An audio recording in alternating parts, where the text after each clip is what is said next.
Hello, I'm Matt and welcome to Badger Workshop. So you can tell by this awful jumper what time of year is coming up. So I want to make 3 different handmade gifts. I'm going to start with some valet trays, a place to dump all the bits that go in your pockets. I've seen ones with different dividers for watches and phones, but everyone's going to have different things, so I'm just going to make a very plain tray as these are gifts and I don't know what's going to go in them.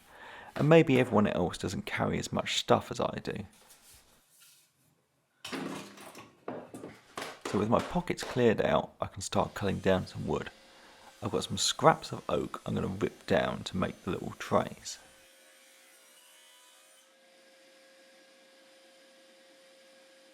I want to join them together with some miter's corners, so I tilt the blade over to 45 degrees. So I can get one angle cut at the end, then I can set up a stop and get them cut to length. So then I realised I'm probably doing this out of order, as I want to cut a recess in these to accept the base.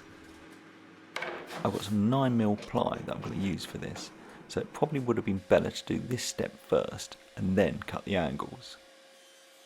But we all make these mistakes, so I'm just going to have to work with it.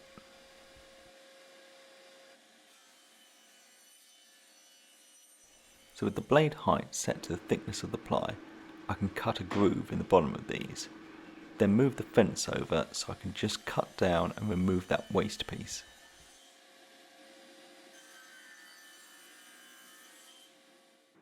I'm going to get the trays put together using masking tape, so I get a strip pulled out and one end stuck down to the bench. Then I can get the 4 pieces for the tray lined up on it.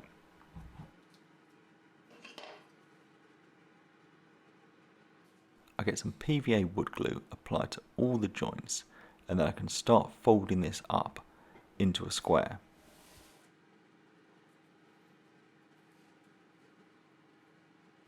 With the last bit in place, I pull the tape tight and leave it to dry.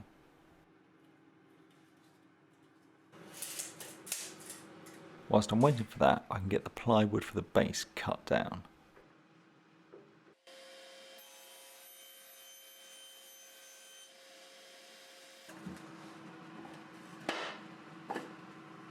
Before I install the base, I want to use these frames as a template, and that's because I want to line the bottoms with some leather. So I get the frame on the leather and using a biro just draw around it. This is on the underside of the leather, so it never be seen. Then using a Stanley knife, I can get these pieces cut out.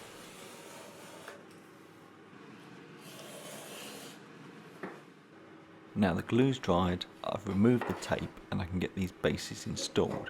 So I get some PVA wood glue, put around the little groove, get the bases put in, and I'm going to secure it with some little panel pins.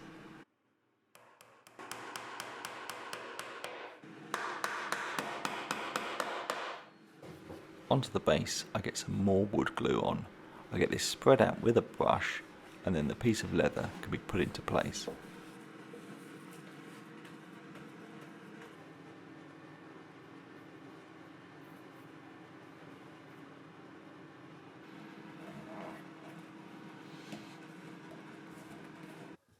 To finish, I'm going to use my handmade badger wax, so I just brush this on, leave it for about 10 minutes, and then use a microfiber cloth to buff it all off.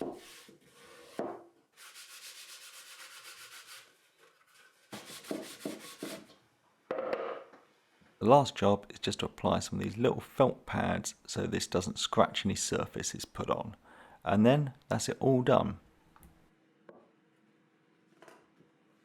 A tray big enough to store the contents of a normal person's pocket. My next gift is for any readers out there, so I've got a book that seems appropriate for this year. And I'm going to use it as reference to make a little stand for it. This will be a place to keep your book and mark your page, rather than using a bookmark. I'm going to use some 18mm ply for this, but a nice hardwood would make a great gift as well. So I get 3 pieces of wood cut down to slightly bigger than the dimensions of the book themselves. I want to join them together in a triangle with 60-degree corners, so I set the blade to 30 degrees. To cut them, I'm using this little jig I made a few weeks ago when I was working on the desk. I'll put a link above to that if you want to check it out. I move the jig right up to the blade and then get the pieces clamped in place. Then I can run them through the saw, getting the 30 degrees cut. When I've got the first cut made, I can flip the pieces over and cut the other side.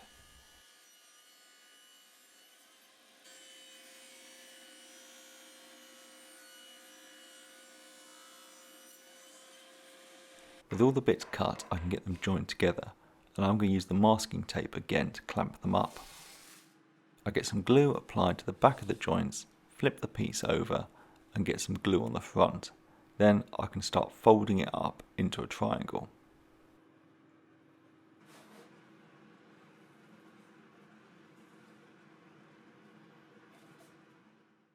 When it's had a chance to dry, I give it all a sand down and then I can apply some finish.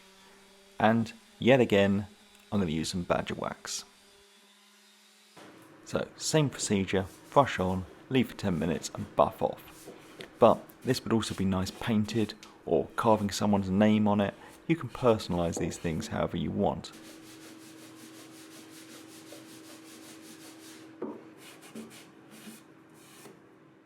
Some more little felt feet to finish, and then that's another one all done.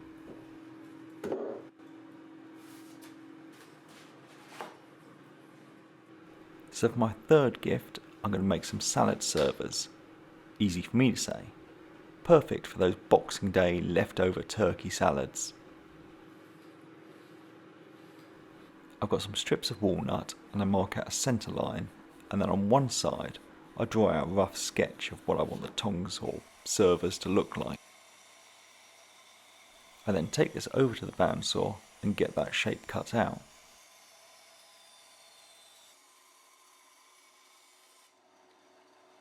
Now I can use the offcut from the first piece to draw on the other side so that the shape will be perfectly mirrored. With that done, it's back to the bandsaw to get the other side cut. Now, not much use having one, so I get two of these done. These are a bit flat and chunky, so I want to thin them out and add a curve to them. So I mark that out and then I can get that cut as well on the bandsaw.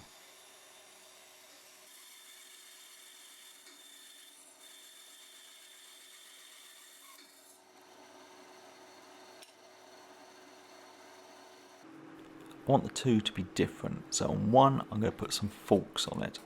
So I mark out 3 little lines and then get these cut on the bandsaw and then kind of widen them a little into more of a V shape.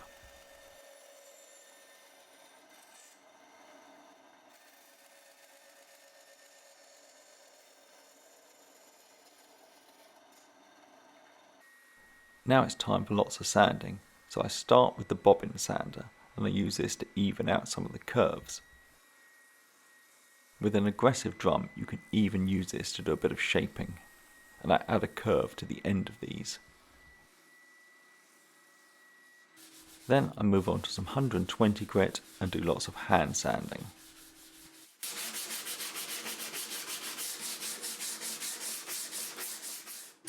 Now on to finishing, and yes, you've guessed it, I'm going to use my food safe badger wax. So, you know the procedure by now. Brush on, leave to dry and buff off.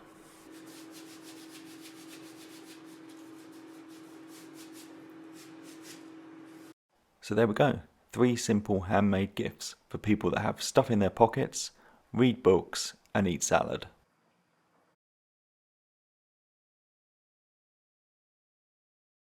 Thanks for watching. Thanks to my patrons, and please subscribe for more videos.